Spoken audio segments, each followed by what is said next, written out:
کوئی منطقی اس کے لیے دلیل؟ اگر تو اللہ کی حرمت کی وجہ سے ہے تو میں دعوے سے کہتا ہوں کہ خنزیر کی حرمت اور شراب کی حرمت سود کی حرمت کے 100ویں حصے کے برابر بھی نہیں۔ حدیث سنا چکا ہوں آپ کو، الربا 70 جزءا، سود کے گناہ کے 70 حصے ہیں، ایسروہا، اس میں سب سے ہلکا حصہ اس کے مساوی ہے، ان ينكح الرجل امہ، کہ کوئی شخص اپنی ماں سے زنا کرے۔ اب آپ کیلکولیشن لگا لیجئے، کیا سور کے کھانے پر اللہ کی طرف سے اعلان جنگ آیا ہے؟ کیا شراب کے پینے پر اللہ کی طرف سے اعلان جنگ آیا ہے؟ شراب کے بارے میں تو تسلیم کیا گیا اس میں کچھ خیر بھی ہے، نفع بھی ہے، لیکن اس کو ہم نے حرام اس لیے کیا ہے کہ اس کے مضرت کا پہلو، گناہ کا پہلو اس کے منفعت کے پہلو سے زیادہ ہے۔ یسألونک عن الخمر والمیسر قل فیہما اسم کبیر ومنافع للناس واسمہما اکبر من نفعہما، یہ فرمایا نا، لیکن حرام اور سود پر کہا کہ اگر باز نہیں آتے فَأَذَنُوا بِحَرْبٍ مِّنَ اللَّهِ وَرَسُولِهِ، تو کان کھول کر سن لو اللہ اور اس کے رسول کی طرف سے اعلان جنگ۔ یہ بات اچھی طرح سمجھنے کی، یہ بندگی پارشل نہیں ہو سکتی، کمپلیٹ ہوگی۔ اسلام میں آنا ہے تو پورے کے پورے میں آنا ہوگا، ادھورے میں نہیں آئے گا۔ ادھورے میں آتے ہو تو جاؤ، دفع ہو جاؤ، ہمارے ہاں قبول نہیں۔ ہاں کسی وقت غلطی ہو جائے، کل بیان کر چکا ہوں، خطا ہو جائے، تو ایل از ہیومن۔ حضور نے فرمایا کل بنی آدم خطاؤون وخیر الخطائین التوابون، تمام انسان خطا کار ہیں، خطا کاروں میں بہترین وہ ہے جو توبہ کرے۔ لیکن توبہ کی بھی قرآن مجید میں شرح کر دی، ایک توبہ وہ ہوتی ہے ساری عمر حرام خوری کرتے رہو اور موت کے وقت آگے ہاتھ جوڑ دو، وہ توبہ قبول نہیں ہوگی۔ ایک توبہ وہ ہے کہ خطا ہو گئی فوراً رجوع کیا، اے اللہ مجھ سے غلطی ہوئی، پروردگار معاف فرما، کرتا ہوں کہ آئندہ نہیں کروں گا۔ اس کو اللہ نے فرمایا اس توبہ کا قبول کرنا ہم پر واجب ہے۔ انما التوبۃ علی اللہ للذین یعملون السوء بجہالۃ ثم یتوبون من قریب۔ بہرحال پہلے درجے میں یہ جان لیجئے صرف اللہ کا بندہ بن جانا، ہمتن بن جانا آسان نہیں ہے۔ یہی وجہ ہے علامہ اقبال نے خوبصورت اشعار کہے ہیں، چمی گویم مسلمانم بے لرزم کہ دانم مشکلات لا الہ را۔ میں جب یہ کہتا ہوں کہ میں مسلمان ہوں تو مجھ پر کپ کپی طاری ہوتی ہے کہ مجھے معلوم ہے کہ لا الہ الا اللہ کہہ دینا بہت آسان ہے، اس پر پورا اترنا بہت مشکل۔ یہ شہادت گاہ الفت میں قدم رکھنا ہے اور لوگ آسان سمجھتے ہیں مسلمان ہونا۔ یہ اشعار تو یاد ہوں گے۔ دیکھیے یہ پہلی منزل بنی ابھی، اور پہلی منزل ہی اتنی کٹھن ہے، البتہ اس کی کٹھنائی کو اللہ نے آسان کیا۔ 4 ایسے عمل ہمیں عطا فرما دیے کہ اگر ان کی پابندی کریں گے تو آسان ہو جائے گا اللہ کی بندگی کرنا۔ نماز اس لیے تاکہ یاد رہے کہ ہم نے اللہ سے یہ عہد کیا ہے، 5 مرتبہ اپنے کاموں سے نکلو، کہیں غفلت طاری نہ ہو جائے، آؤ اپنے عہد کو تازہ کرو، ایاک نعبد و ایاک نستعین، پروردگار میں عہد کرتا ہوں، تیری ہی بندگی کرتا ہوں اور کروں گا، اور تجھ ہی سے مدد چاہتا ہوں اور چاہوں۔ حفیظ جالندری کا ایک بڑا پیارا شعر ہے، سجدے میں گر کر آدمی کیا کرتا ہے، بڑا پیارا شعر ہے، سرکشی نے کر دیے دھندلے نقوش بندگی، آؤ سجدے میں گریں لوح جبیں تازہ کریں۔ ہمارے تو ماتھے پہ لکھا ہونا چاہیے کہ یہ بندہ ہے، اللہ کا بندہ۔ سرکشی جو ہے اس کی وجہ سے یہ نقش کچھ مدھم ہو گئے ہیں، سجدے میں گرو اور تازہ کرو، تاکہ وہ نقش بندگی جو ہے پھر اجاگر ہو جائے۔ سرکشی نے کر دیے دھندلے نقوش بندگی، آؤ سجدے میں گرے لوح جبیں تازہ کریں۔ نماز کیا ہے؟ بندگی کے اقرار کو تازہ کر. پھر اس عبادت میں آڑے آتے ہیں انسان کے نفسانی خواہشات. اس نفسانی خواہشات کا مقابلہ کرنے کے لیے کیا دیا؟ روزہ. حضور نے فرمایا الصوم جنتن، روزہ ڈھال ہے. نفس کا حملہ کس پر روکو گے؟ روزے کی ڈھال پر. پیٹ کھانے کو مانگتا ہے لیکن اپنے اندر ضبط پیدا کرو.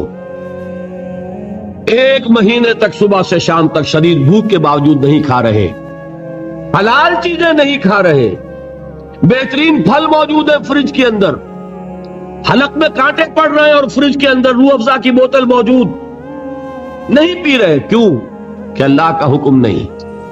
اگر اس کی عادت ہو جائے گی تو بقیہ 11 مہینے حرام سے تو بچو گے کہ نہیں. یہ مشق ہے، یہ بندگی کی مشق کرائی جا رہی. پریڈ کرتا ہے ایک فوجی کس لیے؟ جس وقت پریڈ کر رہا ہے اس وقت جنگ تو نہیں ہو رہی نا، لیکن مشق کرے گا تو چاق و چوبند رہے گا کہ جب جنگ ہوگی تب بھی یہ چاق و چوبند رہے اور ایک کوشن پر موو کرے، ایک کمانڈ کے اوپر آگے ٹوٹ پڑے. اس کی عادت کرنی پڑتی ہے. تو نفس کے حملوں کو روکنے کی عادت پیدا ہوئی کس سے؟ روزے سے. اللہ کی بندگی میں ایک بہت بڑی رکاوٹ ہے مال کی محبت. مال محبوب ہے، یہ تو میں آپ کو اقسام شرک میں بتاؤں گا. زر پرستی بھی شرک ہے جسے کوئی نہیں جانتا. قبر پرستی کو تو جانتے ہیں شرک ہے اور ہے. زر پرستی بھی شرک ہے، یہ کسی کو پتا نہیں. اور نفس پرستی بھی شرک ہے، یہ کسی کو پتا نہیں. یہ تو وہ موضوع آئے گا اب انشاءاللہ. لیکن ذہن میں رکھیے سب سے بڑی دل کے اندر جو نجاست ہے وہ حب مال کی ہے، مال کی محبت. اس کو کھرچنے کے لیے کیا چیز عطا فرمائی؟ زکوٰۃ. مال نکالو. اور یہ ساری برکات جمع کرنی کس میں؟ حج میں. نماز کی برکت بھی ہے، اس میں طواف ہو رہا ہے، شاعر الہی ہے، اور پھر اس میں مال بھی خرچ ہو رہا ہے، وہ زکوٰۃ کی برکت آ گئی. احرام کی پابندیوں میں روزے سے مشابہت ہے. روزے میں تعلق زر و شو نہیں ہے نا، اور احرام میں نہیں ہے. تمام برکات کو جمع کیا ہے حج میں. یہ عبادات کس لیے دی گئی؟ یہ ٹریننگ کورس ہے ایک بندہ مسلم کا، بندہ مومن کا، کہ اسے اللہ کی ہمہ بندگی کی عادت پیدا ہو، صلاحیت پیدا ہو جائے، وہ واقعتاً اللہ کے احکام پر چلنے کے قابل ہو جائے، اس میں تقوی پیدا ہو جائے. یا ایھا الذین آمنوا کتب علیکم الصیام کما کتب علی الذین من قبلکم لعلکم تتقون. اہل ایمان تم پر روزے فرض کیے گئے جیسے کہ تم سے پہلی امتوں پہ فرض کیے گئے تھے تاکہ تمہارے اندر تقوی پیدا ہو. تو یہ جان لیجئے یہ 4 ستون اور یہ چھت. ایک بات میں ذرا عرض کر دوں، برا نہ مانیے، اگر کسی جگہ 4 ستون کھڑے ہوں اور اوپر چھت ہونا تو آپ کیا کہیں گے؟ پاگل پن ہے، یہ ستون کاہے کے لیے کھڑے کیے؟ ستون بامانی تبھی ہے جب چھت سپورٹ کر رہا ہو، ورنہ وہ یادگار تو ہو سکتی ہے کوئی، باقی اس کی کوئی افادیت نہیں. بالکل یہی حال ہے ان لوگوں کا جنہوں نے صرف نماز، روزہ، حج، زکوٰۃ کو پکڑا ہوا ہے اور اللہ کے حلال و حرام سے آزاد. وہ پوری بندگی ان کے سامنے ہی نہیں، پوری زندگی میں اللہ کی غلامی یہ پیش نظر ہی نہیں. نماز، روزہ، حج، زکوٰۃ یہ کر لیا اور دین کے تقاضے گویا کہ پورے ہو گئے. جو بھی ہم سے دین کا مطالبہ تھا ہم نے ادا کر دیا.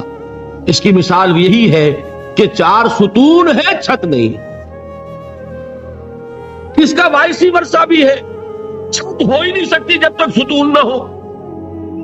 لہذا وہ اللہ کی بندگی ہمہ تک نہیں ہو سکے گی اگر یہ ستون ہی تم نے قائم نہیں کی. کوئی شخص بنا پھرتا ہو اللہ کا بڑا ہی عاشق اور رسول کا بہت ہی محبت کرنے والا اور نماز پڑھتا نہ ہو تو ہے فریبی کہ نہیں؟ دھوکے باز ہے کہ نہیں؟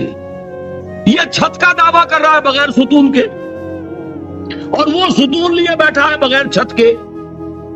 دونوں شکلیں یکساں غلط. یہ تو در حقیقت عمارت کا تصور ہی تب بنے گا ستون ہو، نماز ہو، روزہ ہو، جسے اس حدیث میں حضور نے فرمایا عمود ہے یہ. فلا ادلک یا معاذ براس هذا الامر وعمودہ وذروۃ الصنام منہ. یہ عمود ہے، یہ ستون ہے، یہ ارکان ہے. رکن کہتے ہی ستون کو ہے. ان ستونوں پر پہلی چھت آئی. وہ پہلی چھت کاہے کی ہے؟ اسلام کی، عبادت کی، تقوی کی، اطاعت کی، جو ہمتن ہوگی، جو ہمہ وقت ہوگی، ہمہ وجوہ ہوگی. یہاں تک تو بات کل بھی کچھ آ گئی تھی، اب اگلے پر آئیے. دوسری چھت کون سی ہے؟ وہ ہے دعوت، تبلیغ، امر بالمعروف نہی عن المنکر، تواصی بالحق، شہادت حق. اس کے لیے بے شمار اصطلاحات ہیں. قرآن مجید چونکہ آپ کو میں پہلے دن بتا چکا ہوں عربی فصاحت، بلاغت، ادبیت کی معراج ہے. اور ادبیت کا ایک تقاضا یہ بھی ہوتا ہے کہ الفاظ بدل بدل کر لائے جائیں، ورنہ منوٹنی پیدا ہو جاتی ہے، جی اگتاتا ہے. میر کا ایک مصرع ہے کہ ایک پھول کا مضمون ہو تو 100 رنگ سے باندھوں. دعویٰ کر رہے ہیں ایک پھول کا مضمون ہو تو 100 رنگ سے باندھوں. یہ اپنی فصاحت اور بلاغت اور طلاقت لسانی کا اظہار کر رہے ہیں. قرآن مجید کے اندر بھی آپ کو یہ حسن ملے گا بتمام و کمال. ایک ہی بات کے لیے کئی اصطلاحات. اچھا یہ کہ 19-20 کا فرق ضرور ہوگا ان میں، یہ نہیں کہ بالکل ایک ہو، لیکن بہت قریب قریب. میں نے بتایا اسلام، اطاعت، تقوی، عبادت تقریباً ایک مفہوم ہے، لیکن تھوڑا تھوڑا فرق ہے. اسی طریقے سے دوسری چھت جو ہے عمل صالح کی دوسری منزل، اس کے لیے الفاظ کیا ہے؟ دعوت، تبلیغ، نصیحت، وعظ، تلقین، تعلیم، انذار، تبشیر، تذکیر، امر بالمعروف نہی عن المنکر، اور سب سے جامع اصطلاح شہادت علی الناس. بات سمجھ میں آئی؟ تعلیم میں کیا ہوتا ہے؟ کوئی بات آپ کسی کو سکھا رہے ہیں. ہمارے تبلیغی بھائی ہوتے ہیں، بھائی تعلیم ہو رہی ہے. تعلیم کائے کے لیے ہوتی ہے؟ وہ بھی تبلیغ کی ایک شکل ہے نا. کوئی کتاب لے کر بیٹھ کر پڑھ رہے ہیں، درس کائے کے لیے ہے؟ یہ بھی تبلیغ ہے. تقریر جو میں کر رہا ہوں یہ کیا ہے؟ یہ تبلیغ ہے. اور وصیت، نصیحت، وعظ یہ کیا ہے؟ یہ بھی کسی کو کوئی بات سمجھانی ہے، آمادہ کرنا ہے. امر بالمعروف، نیکی کا حکم دینا، نہی عن المنکر، اور بدی سے روکنا، یہ کیا ہے؟ یہ بھی دعوت و تبلیغ ہے. تذکیر کے معنی نصیحت، فذکر بالقرآن من یخاف وعید.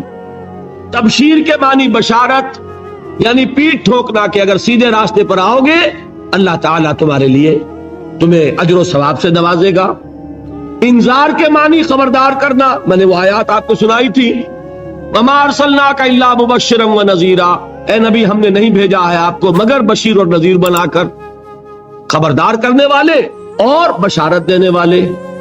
اور اس کی جامع ترین اصطلاح ہے شہادت علی الناس، لوگوں پر حجت قائم کر دیں.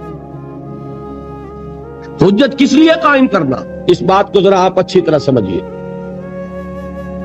یہ در حقیقت فریضہ ہے رسالت کا. اللہ تعالیٰ رسول کیوں بھیجتا رہا؟ میں نے کل بھی الفاظ کہے تھے، یہاں نہیں دبئی میں، اس وقت پھر دوہرا رہا ہوں. معاذ اللہ بات سمجھانے کے لیے، یہ کوئی اللہ کا مشغلہ تھا؟ کیا ہابی تھی؟ ایک بہت اہم مسئلہ ہے، رسول کیوں بھیجے جاتے تھے، پھر یہ سلسلہ کیوں ختم ہو گیا؟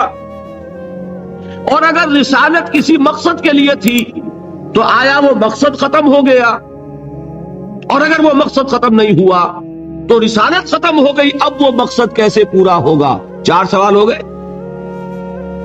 چاروں کا جواب ہوگا تو بات کھلے گی. رسول کس لیے بھیجے جاتے تھے؟ دعوت، انذار، تبشیر. کس لیے؟ دیکھیے سورہ نساء کی آیت ہے، اللہ تعالیٰ توفیق دے آپ کو، 6واں پارہ شروع ہوتا ہے، وہاں یہ مقام ملے گا. بہت سے رسولوں کا اللہ نے وہاں نام لیا ہے. بعض مقامات قرآن مجید کے ہیں جہاں انبیاء اور رسولوں کے ناموں کے گلدستے ہیں. 16 نام، 17 نام، 20 نام مل جائیں گے آپ کو، 28 نام. ایک گلدستہ ہے سورہ نساء میں 6 پارے کے شروع. ان تمام رسولوں کا نام لے کر اب فرمایا رسلا مبشرین و منذرین لئلا یکون للناس علی اللہ حجۃ بعد الرسل وکان اللہ عزیزا حکیما. ہم نے اپنے رسولوں کو بھیجا مبشر اور نذیر بنا کر، تاکہ رسولوں کے آنے کے بعد لوگوں کے پاس اللہ کے مقابلے میں کوئی حجت باقی نہ رہ جائے. کیا معنی اس کے؟ اللہ پوچھے گا تم شراب کیوں پیتے رہے؟ اے اللہ تو نے ہمیں بتایا نہیں کہ حرام ہے. دلیل ہو جائے گی کہ نہیں؟ ہمیں بتایا ہی نہیں کہ حرام ہے. جب تک قرآن میں آیت نہیں اتری کہ آخری آیت کے حرام ہے، صحابہ پیتے رہے کہ نہیں؟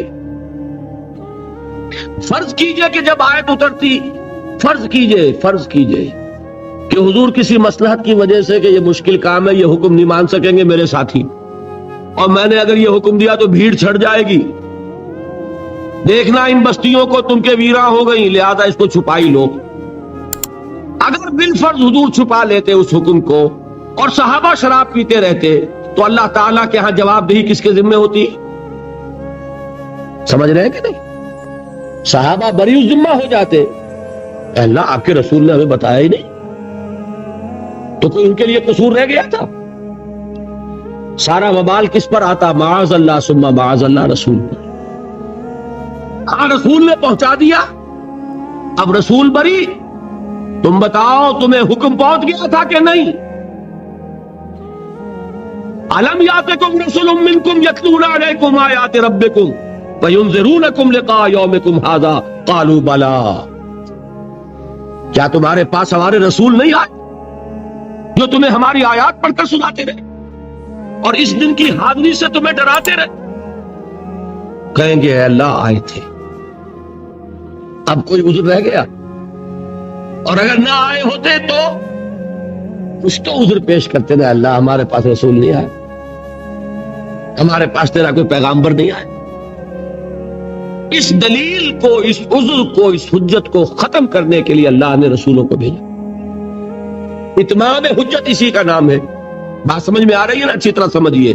فلسفہ نبوت اور رسالت یہ اللہ کی ہابی نہیں تھی، یہ اللہ کا ایک فضل ہے، اللہ کی رحمت ہے.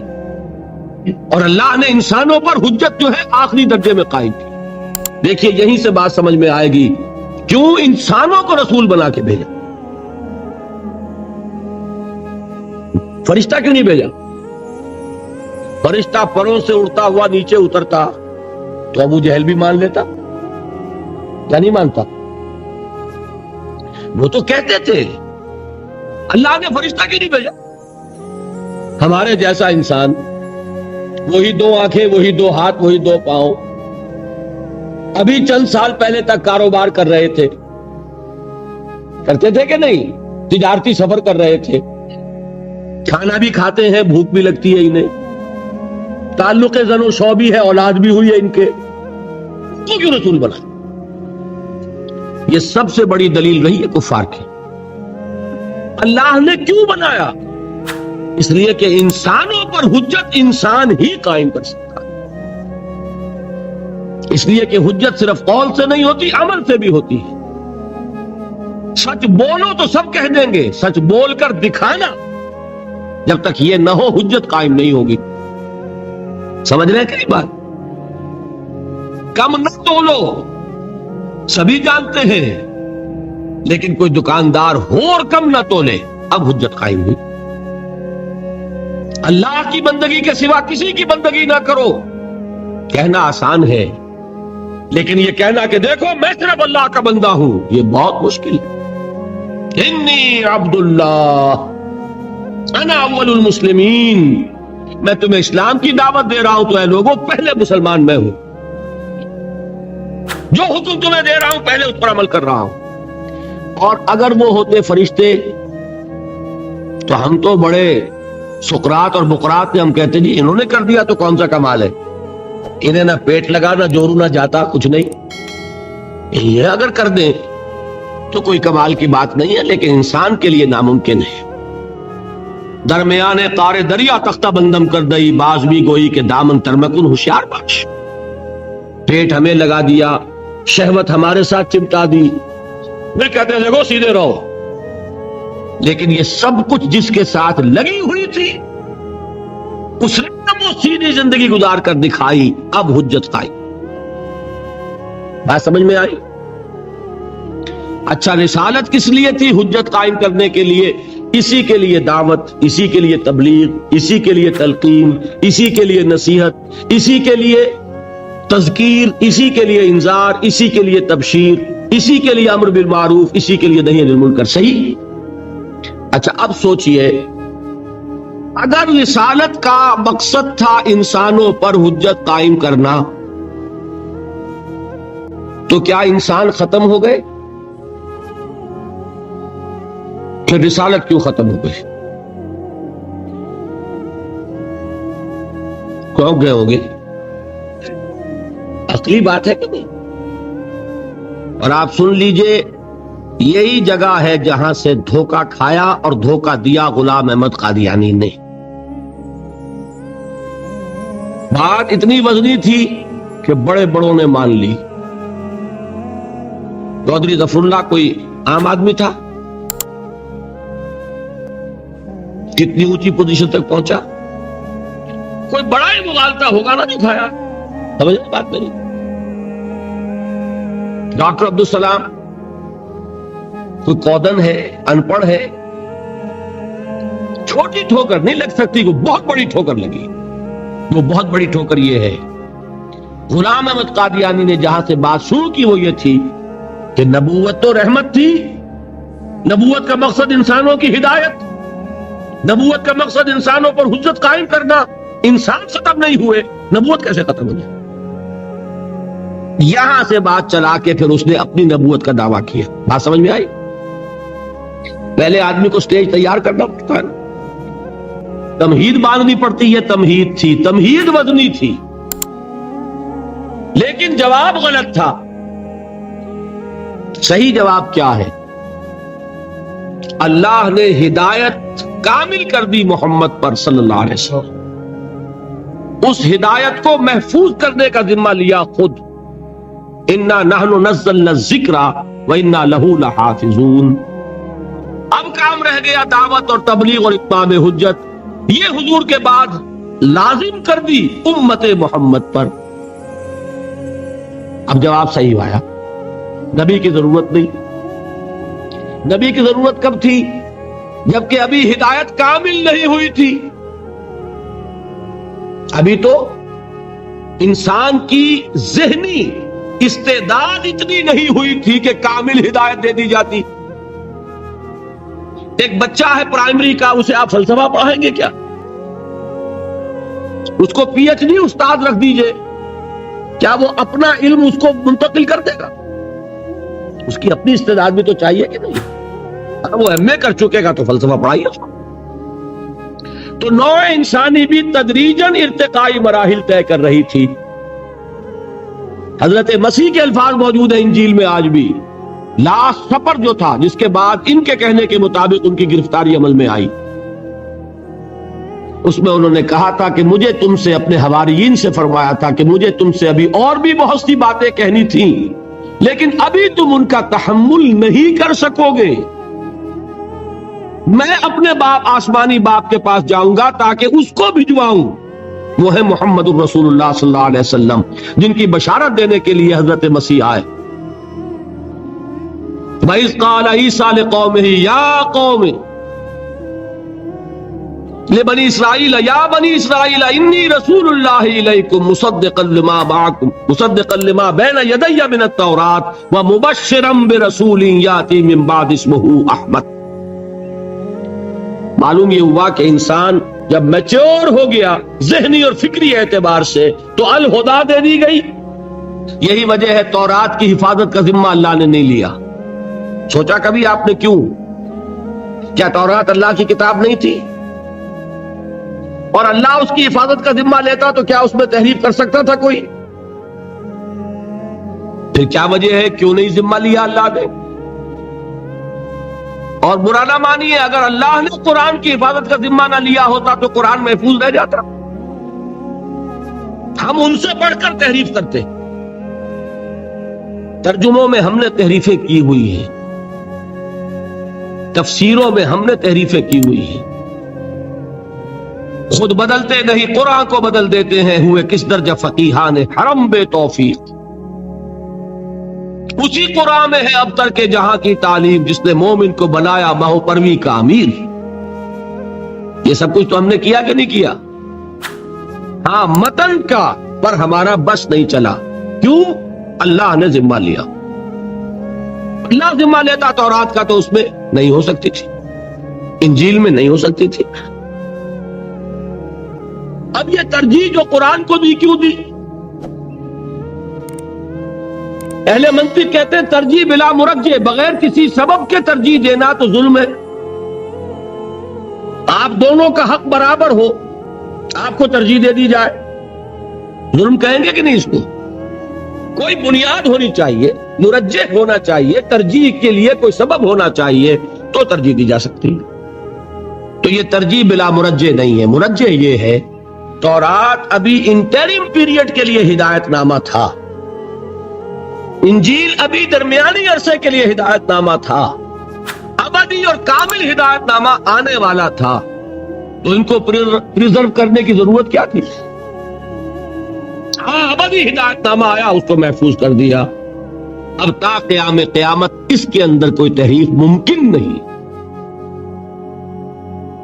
اب ہدایت کامل ہو گئی، وحی کی کھڑکی بند، اب کام کیا ہے؟ اس کو پہنچانا۔ محمد نے پہنچا دیا امت کو صلی اللہ علیہ وسلم، اب امت کی ڈیوٹی ہے تا قیام قیامت اس کو پہنچانا، ہر انسان کو پہنچانا۔ نہیں پہنچائیں گے تو انسانوں کی گمراہی کے ذمہ دار عدالت خداوندی میں مسلمان شمار۔ منطقی نتیجہ ہے کہ نہیں؟ اگر حضور نہ پہنچاتے بالفرض تو لوگوں کی گمراہی کا وبال کس پر ہوتا؟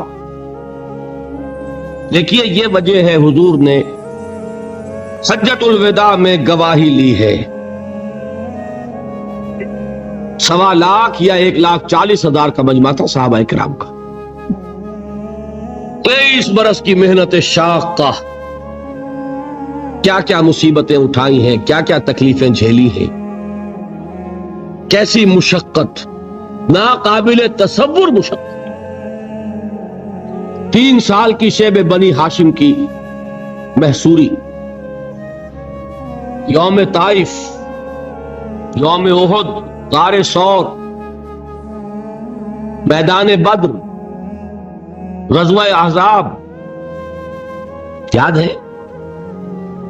لیکن 23 برس کی محنت کا حاصل اللہ نے کوشش کو سفل کر دیا، برابر کر دیا۔ جزیرہ نما عرب سے شرک کا، کفر کا خاتمہ ہو گیا۔ جاء الحق وزهق الباطل ان الباطل کان زہوقا، اور اب 1.25 لاکھ کا مجمع ہے کلمہ گو۔ حضور نے خطبہ ارشاد فرمایا، مشہور خطبہ، آخر میں سوال کیا، الا هل بلغت، لوگوں میں نے پہنچا دیا کہ نہیں؟ اور جواب دیا پورے مجمع نے بیک زبان، انا نشهد انک قد بلغت الرسالۃ وادیت الامانۃ ونصحت الامۃ وکشفت الغمۃ۔ ہاں حضور، ہم گواہ ہیں، آپ نے رسالت کی ادائیگی کا حق ادا کر دیا، امانت کی ادائیگی کا حق ادا کر دیا، ہماری خیر خواہی کا حق ادا کر دیا، اور گمراہی کے اندھیروں کے پردوں کو چاک کر دیا۔ 3 دفعہ سوال کیا، 3 دفعہ جواب لیا۔ یہ حضور کا عام معمول بھی تھا، کی وجہ یہ کہ لاؤڈ سپیکر تو تھے نہیں۔ ہوتا کیا تھا، مجمع بیٹھا، ایک طرف داہنی طرف رخ کیا، بات کی، پھر سامنے رخ کیا، پھر وہ بات دہرائی۔ جب داہنی طرف رخ ہے، بائیں والوں کو نہیں سنائی دے گا، پھر بائیں جانب رخ فرمایا اور بات کی 3 مرتبہ. انا نشہد انک قد بلغت الرسالۃ وادیت الامانۃ ونصحت الامۃ وکشفت الغم. اب اس کے بعد حضور نے نگاہ اٹھائی آسمان کی جانب, انگشت شہادت سے اشارہ کیا, وہ بھی 3 مرتبہ, پہلے آسمان کی طرف پھر لوگوں کی طرف. کیا الفاظ ادا فرمائے؟ اللہم اشہد, اللہم اشہد, اللہم اشہد. اے اللہ تو بھی گواہ ہے, یہ مان رہے ہیں کہ میں نے پہنچا دیا. اس کو میں کہا کرتا ہوں, انگریزی میں اس کا مفہوم آپ ادا کریں گے, سائی آف ریلیف. ایک بارے گراں تھا, ایک سبکدوشی کا احساس ہو گیا, آج وہ ذمہ داری ادا ہو گئی. انا سنلقی علیک قولا ثقیلا, اے نبی ہم آپ پر بڑی بھاری بات ڈالنے والے ہیں. وہ بھاری بوجھ آج اتر گیا. اس کے بعد آپ نے فرمایا فَلْيُبَلِّغِ الشَّاهِدُ الْغَائِبَ, اب پہنچائیں وہ جو یہاں ہیں ان کو جو یہاں نہیں. یہ بوجھ میرے کندھے سے اتر کر اب تمہارے کندھوں پر آ گیا. میں صرف تمہارے لیے رسول ہو کر نہیں آیا, میری رسالت ہے آفاقی. وَمَا أَرْسَلْنَاكَ إِلَّا كَافَّةً لِلنَّاسِ بَشِيرًا وَنَذِيرًا, اے نبی ہم نے آپ کو نہیں بھیجا ہے مگر پوری نوع انسانی کے لیے بشیر اور نذیر بنا کر. سمجھ میں آ رہا ہے؟ ابھی تک حضور نے کہاں تک بات پہنچائی؟ حق تو ادا کیا ہے اور حق قائم کر دیا اتمام حجت کے درجے میں. کس پر؟ اہل عرب پر. ایران کے تو صرف بادشاہ کے پاس سے خط پہنچا ہے نا, اور اس بدبخت نے وہ خط بھی پھاڑ دیا. اسے ہی شائع کر دیتا, پبلش کر دیتا, ہر ایرانی تک پہنچا دیتا, تو کم سے کم حضور کا دعوی نبوت تو پہنچ گیا ہوتا. انہوں نے تو وہیں پھاڑ دیا. تو کیا ایرانیوں کو تبلیغ ہو گئی؟ رومیوں کو ہو گئی؟ آپ کہہ سکتے ہیں کہ خطوط پہنچ گئے حضور کے, لیکن کیا ہندیوں کو ہو گئی؟ وہاں تو خط بھی نہیں پہنچا. کیا چینیوں کو ہو گئی؟ کون کرے گا یہ ہے وہ ذمہ داری کا بوجھ جو امت کے کاندھے پر منتقل ہو گیا. اب یہ شہادت علی الناس کی ذمہ داری ہے مسلمانوں تم پر ہے. کل میں نے سورہ حج کی آخری 2 آیات تلاوت کی تھی. آخری آیت کیا ہے؟ وَجَاهِدُوا فِي اللَّهِ حَقَّ جِهَادِهِ. اے مسلمانوں اللہ کے لیے محنتیں کرو جیسی کہ محنت کا حق ہے. کس لیے کرو؟ یہ ذرا میں آیت لمبی ہے, مختصر کر رہا ہوں درمیان کا حصہ چھوڑ کر. لِيَكُونَ الرَّسُولُ شَهِيدًا عَلَيْكُمْ وَتَكُونُوا شُهَدَاءَ عَلَى النَّاسِ, تاکہ تم بنو گواہ لوگوں پر اور رسول بنے گواہ تم پر. رسول گواہی دے دیں گے قیامت کے دن, اے اللہ میں نے پہنچا دیا تھا, بری ہو جائیں گے. اب ذمہ داری تمہاری ہوگی, اپنا حساب بھی دو اور مزید دوسروں تک پہنچانے کی ذمہ داری تم پر تھی. تم نے پہنچایا کہ نہیں؟ اے اللہ یہ تو نہیں کیا. کیا نتیجہ نکلا؟ لوگوں کی گمراہی کے ذمہ دار کون؟ تم. سمجھ رہے اہمیت؟ اسی کو سورہ بقرہ میں دہرایا, وَكَذَلِكَ جَعَلْنَاكُمْ أُمَّةً وَسَطًا لِتَكُونُوا شُهَدَاءَ عَلَى النَّاسِ وَيَكُونَ الرَّسُولُ عَلَيْكُمْ شَهِيدًا. اے مسلمانوں تمہیں ہم نے بہترین امت بنایا ہی اس لیے ہے تاکہ تم گواہ بنو پوری نوع انسانی پر اور رسول گواہ بنے تم پر صلی اللہ علیہ وسلم. قرآن مجید میں اہم مضمون 2 مرتبہ ضرور آتا, یہ 2 مرتبہ میں نے گنوا دیا. سورہ حج کی آخری آیت, سورہ بقرہ میں دوسرے پارے کے شروع میں. یہ ہے ہماری اس عملی ذمہ داری کی دوسری سطح, اور یہ جان لیجئے یہ فرض ہے. میں تواصی بالحق میں ثابت کر چکا 3 بنیادیں اس کی ہیں, اور یہاں بھی میں نے ثابت کر دیا کہ در حقیقت یہ ختم نبوت کا لازمی تقاضا ہے.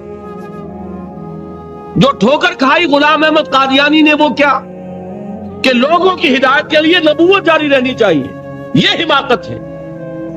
نبوت کامل ہو چکی محمد پر، ہدایت کامل ہو چکی محمد پر صلی اللہ علیہ وسلم، اور اس ہدایت کو اللہ نے ہمیشہ کے لیے محفوظ کر دیا۔ اب نبوت کی ضرورت نہیں، اب اس کی تبلیغ ہے، اس کو پھیلانا ہے، اس کو پہنچانا ہے، اس کی نشر و اشاعت ہے، حجت کا قائم کرنا ہے، اور یہ ذمہ داری ہے اب امت محمد کی صلی اللہ علیہ وسلم۔ اگر وہ کرے گی سرخرو ہوگی، نہیں کرے گی تو دنیا کی گمراہی کا وبال اس کے کندھے پر۔ میں اس کی سادہ مثال ایک دیا کرتا ہوں، قرآن مجید میں بھی ہے، اور جو سادہ مثال ہے اس سے پہلے بات سمجھ لیں۔ آپ نے اپنے کسی عزیز کو پیغام بھیجا کسی پیغامبر کے ہاتھوں، کل شام تک یہ کام بھائی ضرور کر دینا ورنہ میرا بڑا نقصان ہو جائے گا۔ ہو سکتا ہے کہ کہیں کسی کا اقامہ گم ہوا ہو بھائی، اور سعودی عرب کا اقامہ ہو، یہاں کا نہیں، یہاں تو پھر بھی کچھ نرمی ہے شاید، اور اس کو نے کہا ہو کہ بھائی یہ درخواست دے کر لے لینا اس کی رسید ورنہ میں گرفتار ہو جاؤں گا، ٹھیک ہے، لیکن وہ اقامے کی درخواست نہیں دی گئی، آپ گرفتار ہو گئے۔ غصے میں جو آپ کو جنجلاہٹ آئے گی کس پر آئے گی؟ فرض کیجئے کہ آپ اپنے اس عزیز سے شکوہ کرتے ہیں کہ میں نے تمہیں پیغام بھیجا تھا، تم نے نہیں کیا کام۔ اگر وہ یہ کہہ دے بھائی مجھے آپ کا پیغام ملا ہی نہیں، تو اب کچھ اور کہہ سکیں گے آپ اس سے؟ وہ تو بری ہو گیا نا۔ سارا غصہ کس پہ آئے گا؟ اس پیغامبر پہ۔ تمہیں میں نے اتنی اہم ذمہ داری سونپی، تم نے اس کا حق ادا نہیں کیا۔ اور وائسی ورثہ کیا ہوگا اگر وہ پیغامبر پیغام پہنچا دے اور اس کا قصور ہو دوسرے کا، تو وہ یہ کہہ کے فارغ ہو جائے گا بھائی مجھے تو نہیں درخواست دینی تھی نا، درخواست تو اسے دینی تھی، میرے ذمہ تھا پیغام پہنچانا، میں نے پہنچا دیا تھا۔ اب یا یہ مجرم یا وہ مجرم، اسی کو ذہن میں رکھیے۔ اللہ نے پیغام بھیجا رسول کے ذریعے نوع انسانی کے نام، رسول پہنچا دے تو بری، اور ساری ذمہ داری اب انسانوں کی۔ رسول نہ پہنچائے تو دوسروں کی ذمہ داری جو ہوگی سو ہوگی، پہلی ذمہ داری رسول کی ہو جائے۔ اسی وجہ سے فرمایا گیا سورہ مائدہ میں یا ایھا الرسول بلغ ما انزل الیک من ربک وان لم تفعل فما بلغت رسالتہ، اے رسول صلی اللہ علیہ وسلم پہنچا دیجئے جو کچھ کہ آپ پر نازل کیا گیا آپ کے رب کی طرف سے، اور اگر آپ نے بالفرض ایسا نہ کیا تو رسالت کا حق ادا نہیں ہوگا۔ اور اسی کو فرمایا گیا سورہ اعراف کے شروع میں، یہ ہے اہم، نہایت اہم اصول، آیت نمبر 6 سورہ اعراف کی، فَلَنَسْأَلَنَّ الَّذِينَ أُرْسِلَ إِلَيْهِمْ وَلَنَسْأَلَنَّ الْمُرْسَلِينَ، ہم پوچھ کر رہیں گے ان سے بھی جن کی طرف رسولوں کو بھیجا، اور ہم پوچھ کر رہیں گے رسولوں سے، تم نے پہنچایا کہ نہیں؟ اے اللہ ہم نے پہنچا دی، اب تم بولو جو بات تم تک پہنچی تم نے اس کے ساتھ کیا معاملہ کیا۔